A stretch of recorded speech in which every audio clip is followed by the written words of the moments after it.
Hi, my name is Mark Pugh, and I'm Senior Vice President of Preferred Medical and a co-founder of the Transitions.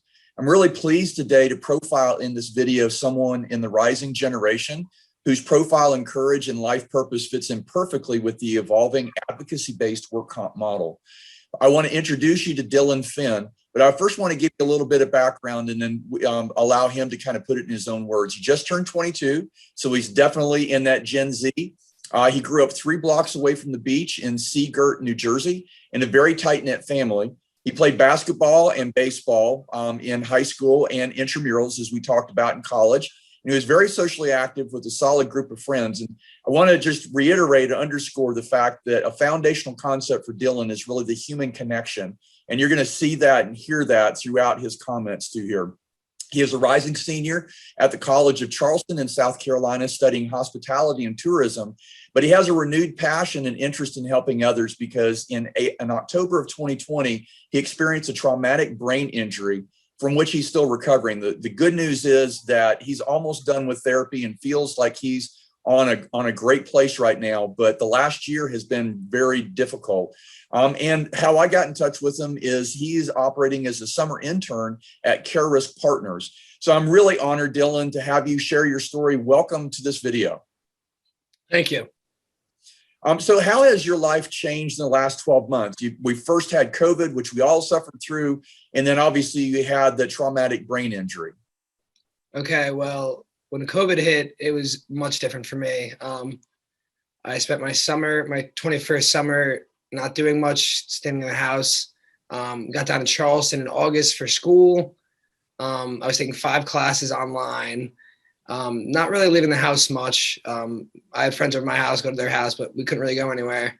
And then one of our favorite bands, Mount Joy, was playing in Asheville, North Carolina, about 2 hours away from Charleston. So we packed up and we took a road trip. And then on Saturday, I fell skateboarding, and that changed my life forever. So if you could share some of the details of the injury, about what happened and how it happened. Okay. So on Saturday, I woke up and my friend was skateboarding down this hill right inside of our Airbnb. So I hopped on the skateboard. I fell skateboarding, and at the time didn't know it was as serious as it was. I hit the left side of my head and then the back of my head. And I remember nothing for the rest of the day. It created 2 fractures in my brain. Went on with the day. We went to the concert. We went to see Mount Joy. I don't remember anything. My friends told me that I was a little off, that I was there, but I was a little off. And then after the concert, we got back to our Airbnb, and somehow I ended up by myself. And outside the Airbnb, walking in, I fell face first. And my friend found me outside with blood coming out of my ears, nose, and mouth. And this created 2 more fractures in my brain, 2 areas of my brain bleeding. So they called an ambulance, and I was in a non-induced coma.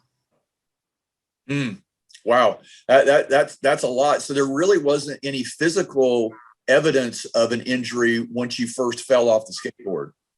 No, they said that my friend said I was a little off, but nothing that they were alarmed by. Gotcha. Well, what caused the fall, the second fall? Did you just lose balance, or did you lose consciousness on the way down? Or I have no recollection, and I was by myself, but it seems like, yes, I lost balance and I just fell face first. Gotcha. So you're at a concert in the summertime with your friends. How did your family respond? They're obviously back home, and more specifically, how did your mom handle it all? Because that's a lot to get on a phone call. Definitely a lot. My girlfriend called my mom. It was around 2, 3 in the morning, and told my mom that I had blood coming out of my ears, my nose, and my mouth. And my mom got up to Newark and hopped on the next plane to Asheville. She was there around 4 or 5 in the morning. She sat bedside by me for 15 straight days as I was in a coma. And then I came home. Wow. Kind of putting yourself in your mom's head. What do you think she was going through during that time period, getting this call, the wake up call, really, that her son was, in a medical emergency? I think she was terrified. I can't imagine, especially because I don't remember any of it. So for her to be by my bedside, watching me just lay there, can't move, can't open my eyes, must have been terrifying. Mm-hmm. Absolutely. So you were originally at Mission Hospital in Asheville, which is where the accident occurred, and then you got moved to Kessler in West Orange, New Jersey. Why this? Why the switch? Okay, so Mission Hospital, their job essentially was to just get me, to keep me alive, to keep me surviving, and that's what they did. And once I was out of the coma, my time there was basically up. I needed to start rehab. And our neighbor and my mom's good friend, Kelly Flynn, is good friends with Tom Downey, who's the vice president at Carisk. And he recommended that I go to Kessler in West Orange because they specialize in traumatic brain injuries, first of all. And second of all, I'd be closer to home. I wouldn't be all the way in North Carolina. Mm-hmm. So I moved up to Kessler, yes. Gotcha. So that was your first interaction with Keras, and we're going to kind of get back around to that in your summer internship.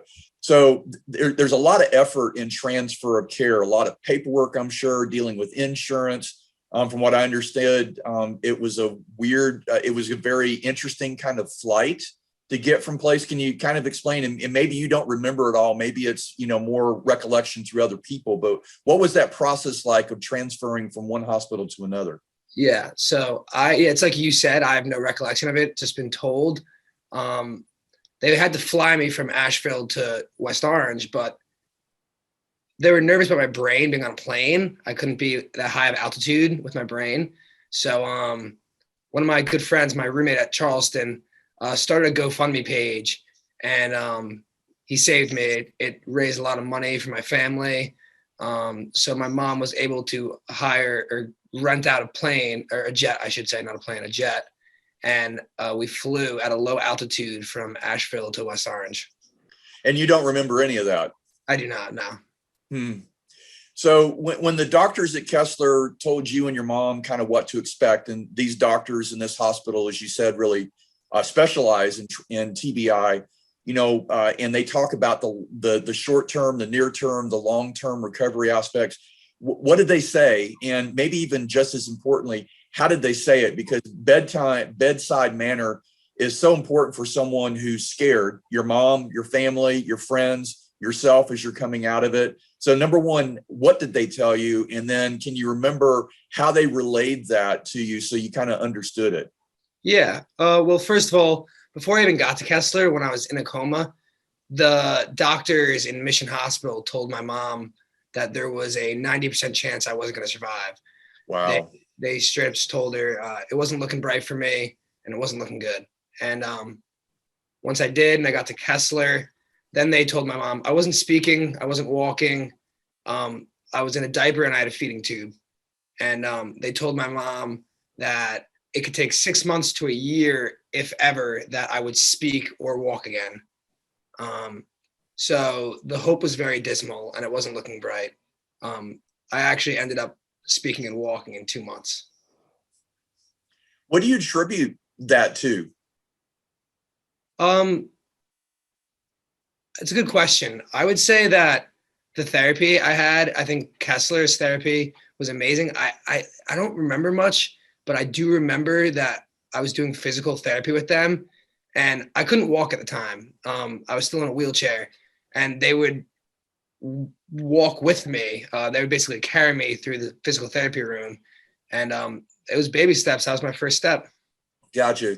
So that's a lot to take in for a 21-year-old that was just going to a concert and riding a skateboard like, millions of other kids do. So how did all that make you feel? You probably didn't hear the 90% prognosis of not making it because you were in a coma at that point.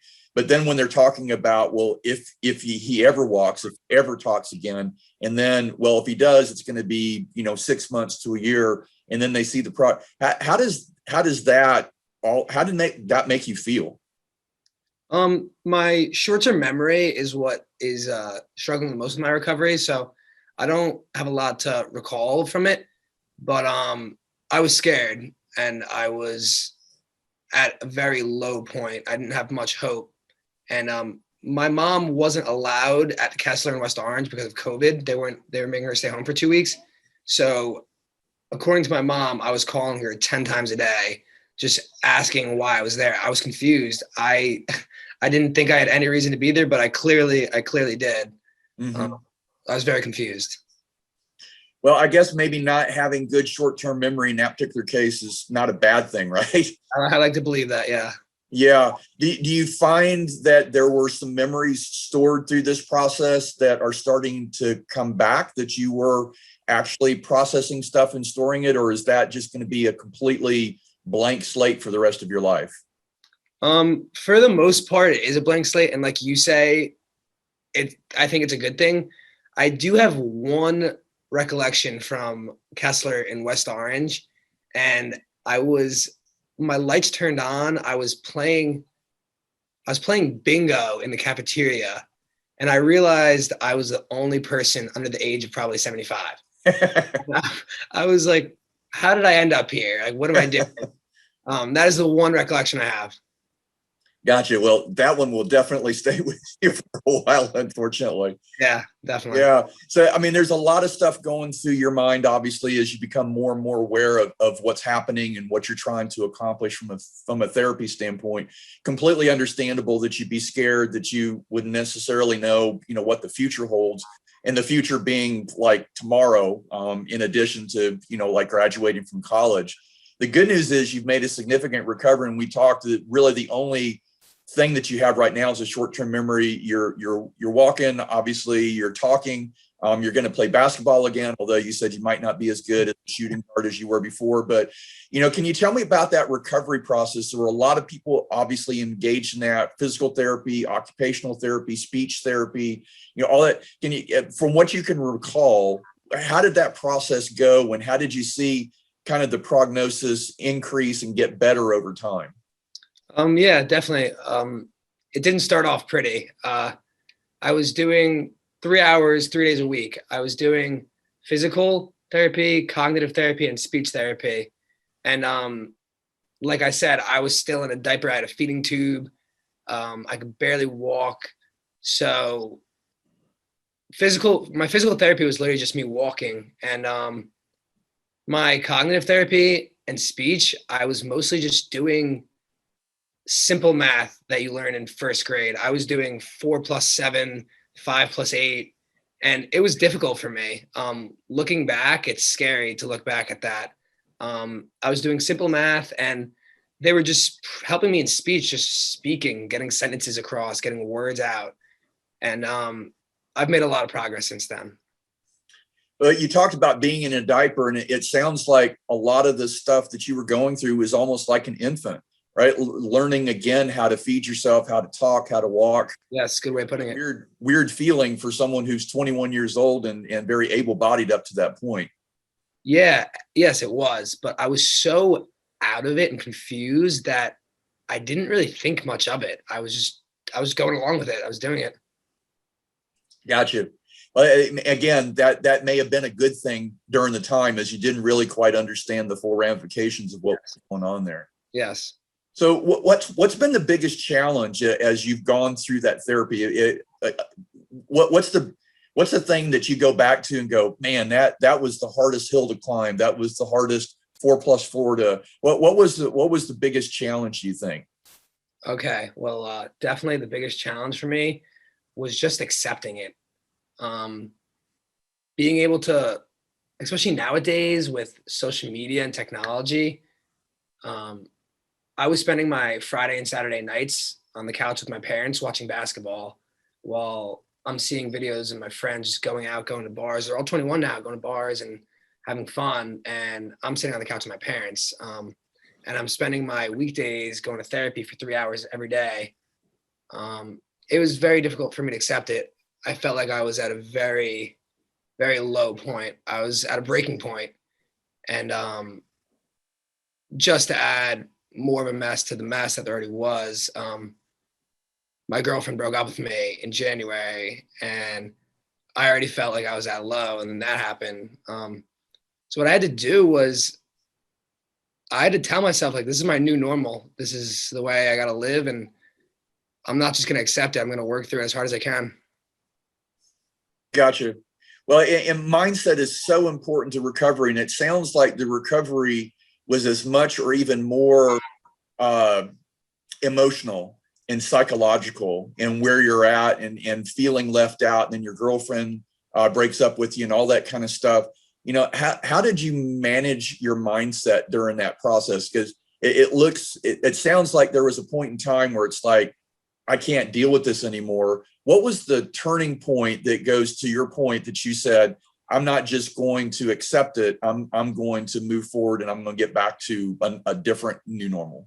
Yeah, you said it perfectly.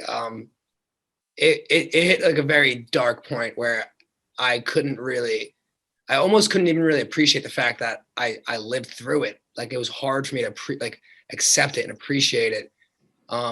My turning point was I started watching a lot of motivational videos. I spent my free time just going on YouTube. I was listening to Joe Rogan, David Goggins, Neil deGrasse, just like a few people just that had nothing but positive outlooks and things that I could apply to myself. I was taking notes. I was reading a book. I was just trying as hard as I can to move in the right direction and not fall back. Mm-hmm. Mm-hmm. Well, I've not been through that process, but I've known people who have, and the one thing I've taken from it is recovery is not a straight line, any stretch, and it's a roller coaster ride. It's a roundabout. It's U-turns. It's everything that you can think of. So, what support was there from your family, from your friends, in addition to kind of you searching for videos and books? You mentioned "Can't Hurt Me" was one of the books that you read, from David Goggins. What was the support system? Because that human connection was so important to you. You said your family was very tight knit. You had really great, solid friends. How was that support system there to help you through the really dark times and to come out on the other side? They were absolutely amazing. Before my injury, I knew that I had like a close group of friends, but nothing like I saw after my injury. I saw sides of them that I didn't know were possible. Starting with my mom, she's amazing. She's my best friend. She was by my side the whole way, helping me get to where I had to be. I obviously couldn't drive when I first got out of the hospital. She was taking me everywhere I had to go, just trying to keep my head up. And my friends just stood behind me the whole way too. They were amazing. I was very lucky to see who wanted to help out and who was there for me. Mm-hmm. Well, you definitely find out who your friends are when things are difficult, for sure. Definitely. One of the things I've noticed in recovery, not just from physical recovery, but substance abuse recovery, the 12th step and the 12-step program is really, paraphrasing, paying it forward. Mm-hmm. And I think that's one of the reasons why, we're together, is your concept that your whole philosophy on life changed because of this, and not necessarily the physical aspect, the psychological aspect, but that new understanding of the gift of life that you have, and that you want to help others. So if someone's going through this, maybe they haven't reached the darkest point yet, but they're going through this, what are some things that you would tell them to prepare them to help them get through to the other side like you have? Some of the things I would tell them, I would start by if you're like giving up, there's one thing that's guaranteed if you give up, and it's that you're not going to get to where you want to go. Giving up is guaranteed that you're not going to get to where you want to go. If you work hard, and it might not be easy, there's going to be progress. Like for me, I was doing 3 hours of therapy 3 days a week, and I would ask for homework to bring home because I spent my free time doing as much as I can, working as hard as I can. So I would tell people that it gets dark. It gets very dark, but you can't let it swallow you. You can't let it eat you up. There's always light at the end of the tunnel. And if you work hard, tomorrow you might not wake up and be where you want to be. You might have went from 4+7 to 5+8, but it's progress every day. You gotta take it one step at a time. One step at a time. You can't look at the big picture. You can't worry about what you're gonna be doing. You gotta take it one step at a time. I think those are two really good pieces of advice. Is that one guarantee that you'll never reach your maximum is that if you don't try.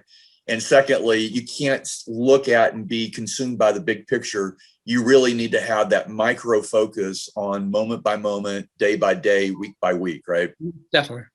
Yeah, because progress is incremental. Unfortunately, I mean, you're a walking miracle. I mean, honestly, from where you were at to where you're at now to where you're at now, it literally is a miracle. But that miracle of where you're at now versus where you were was not something that happened overnight. It was something that took a lot of work, a lot of effort, and a lot of focus, it sounds like, and a lot of drive on your part in order to make that happen.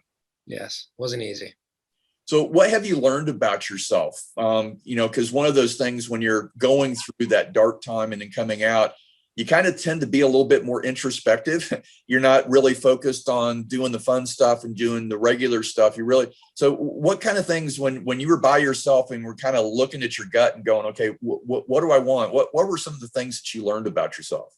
Well, something I definitely learned about myself was that I had a door that I've never opened to a work ethic. I have a work ethic that I didn't know was possible. I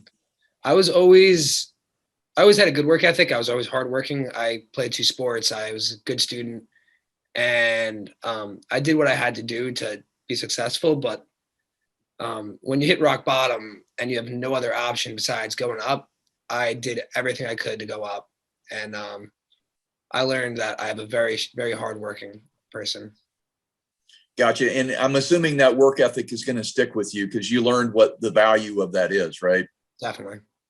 So when we talk about Dylan version 2.0, you've been given this kind of unique opportunity to change your life. Tell us what you see that 2.0 being like. What has changed in your aspirations, your career aspirations, your personal aspirations, your familial and relational aspirations? What is Dylan 2.0 going to be like? That's a good question because it definitely did take a big turn. I was a hospitality and tourism major at Charleston, and I loved it, and I still do. I think I always will. I wanted to work in wedding planning or event planning or the hotel industry, but I completely took a left turn, and now all I see myself doing is working with people who went through catastrophic injuries like I did, picking people up when they're down, just giving people hope that it might not look bright on the other side, but with a work ethic and with people guiding you, you could get there. So I see myself helping people, telling people my story, and doing what I can to get them through what they're going through. Gotcha. It's invaluable to be able to say, I've been there, done that to someone. Did you have anybody, and again, the whole recollection thing, but was anybody like that in your life through this therapy process? Someone who is also going through therapy that was maybe a little bit further along than you, any kind of interactions like that you remember? Yeah, that's a great question because it's like I was saying before, I had an amazing support system, and my mom and my friends were behind me the whole way, and I wouldn't change a thing in the world about that. But at Kessler, I made friends with this kid named Nick, and he had a traumatic brain injury about 3 months before I did. He was 3 months ahead of me. And I got his phone number, and we stayed in contact. And hearing from him advice, tips, and things I should be trying was completely different than what I was getting from my mom and my friends, because that's someone who's been through it, and that's someone who's one step ahead of me. So everything he said to me, I followed, and I did. And I will never forget that. You stay in touch with Nick? I still do, yes. Yeah, that's going to be a great support system. Maybe y'all can do the Nick and Dylan Inc. and start that up. But before you do that, you're summer intern at Carisk Partners. And can you explain a little bit how you got there? Because I think not only family relationships and friend relationships, but what you've gone through really led you to look for this internship, right? Yes, definitely. So like I said, my neighbor, Kelly Flynn, is good friends with Tom Downey, and he's the vice president of Carisk. And he got in contact with my mom, and said that he wanted to get breakfast with me and Joe Berardo one morning. And Joe Berardo is the CEO. And the three of us, we made a little breakfast plan. But since I was still recovering and I was not in any shape to be with them alone, my mom didn't want me going alone. She came with us. So as the four of us got breakfast, and they offered me the internship. And so like I was saying, there's some positive things that come out of such a negative event. And this is one of them, because I've made some connections and some job opportunities that I am so thankful for. And I've enjoyed every step of the way. This is going to seem like a weird question, but hang in there. I've known one person specifically that broke her neck and still has partial paralysis and from a car accident, but it enabled her to create a business that she's able to help other people. And I've had personal discussions with her, and she said she would, even though she went through a catastrophic injury, she would not change that, because she's really happy with where she's at right now, her version 2.0. I know this is a weird question and maybe too early, but do you look back on it and go, maybe Dylan 2.0 is better than Dylan 1.0, and I actually wouldn't change everything that I went back through? 100%. 100%. I wouldn't change anything. I have learned to appreciate life in a way that I didn't. Simple things too, like when I say like the sun setting, I appreciate that more than I did. Like, it's such simple things that like I appreciate. And I learned a lot about how much my friends and family care and who's there, and just seeing connections I made, this job opportunity, like everything. I wouldn't change anything. No. Even with all the pain, even with everything, that you wouldn't change it? No. It's like I was saying before, where I opened a door to a work ethic I didn't know I had. So now I know that when I'm at rock bottom and how much I'm struggling, I can do what I have to do to get through it. So there's really not a challenge, and we're not tempting fate, but there's really not a challenge that can come across you that's probably going to be a whole lot more difficult than you. And you got that, right? Yeah. Yes. Yeah. So how's it going at so far at Carisk? I think you've only been there for a week, so you're still trying to figure out where the soda fountain is. But how's it going so far? What do you like a lot about actually being in the office? Because we see back behind you. What do I like about it? Well, everyone was at college. I didn't really have much to do anyways. So being here, gave me something to do to be here. And it's like I said, like I made great relations where like I didn't know these people before my injury, and now I do. And they're guiding me along the way. I'm learning how to use different software, social media. I'm sitting on some meetings. So it's just kind of like a taste of the real world. And I'm enjoying it very much. Gotcha. So you did a lot to get to this point, obviously, but you definitely were not a lone ranger. You've talked about the therapist and the doctors and everything. You've talked about your family and friends. Just giving you an opportunity, you want to do a shout out, and because this is going to go viral, obviously, right? I mean, this is going to be the #1 trending video on planet Earth in a couple of weeks. So, who would you like to kind of give a shout out that helped you through this? I would love to thank, first and foremost, before anyone, my family. My parents and my siblings are the strongest people I've ever met, that they sat by my side through this whole thing. My therapist at Kessler have gotten me to a point that didn't seem possible in November. So I got to thank them. I would like to thank Mike Jensen. Devin Jensen's my good friend. It's his dad, and he was another one who's by my side from the beginning, sending me videos, motivational videos, giving me advice that I could use to apply. And it was very helpful. And my friends have just been amazing. And it's like I said before, like I knew I had good friends, but seeing what happens when they're at rock bottom and what they do was really eye-opening. And you're probably going to be a really good friend back to them, right? Yeah, 100%. Yeah. So what is your vision for the future? In a perfect world, you graduate from College of Charleston this time next year. Other than helping people, there's a variety of ways that you can do that. Do you have something in mind? Yeah, I would love to be able to speak and talk to people who are going through similar injuries to me, catastrophic injuries, and just give them hope that there is light at the end of the tunnel, and like it might not look like it, and it might not look good, but I promise you there's a way to get through it and you can do it. I would love to be able to help people out. Gotcha. Well, how can people get in touch with you? Okay. I have Instagram and Facebook. My Instagram name is Dylan Finn _, and my Facebook name is Dylan Space Finn. Well, it's been a real pleasure to chat with you today, Dylan. It's just, as a parent myself, I can kind of put myself, in the shoes of your mom and your dad getting that 3 a.m. call. Really appreciate you sharing your journey. It's been very encouraging. It's been very uplifting, but I also appreciate you being very honest, because sometimes people, come out the other side and they don't necessarily talk about that darkness that they had to fight through. I'm sure this video is going to help a whole lot of people, regardless of the challenges. Not everybody that has challenges are going through traumatic brain injuries. They're going through a variety of other things. But I think the concepts of work ethic, the concepts of never giving up, the concepts of rediscovering, what's important to you and the people that are around you, I think that's a universal application. So my best wishes to you as you achieve your dream of helping others. And I really can't wait to see it unfold, because I really believe that the best for you is yet to come. So Dylan, really appreciate the time. Thank you for sharing. Thank you, Mark. Pleasure talking to you.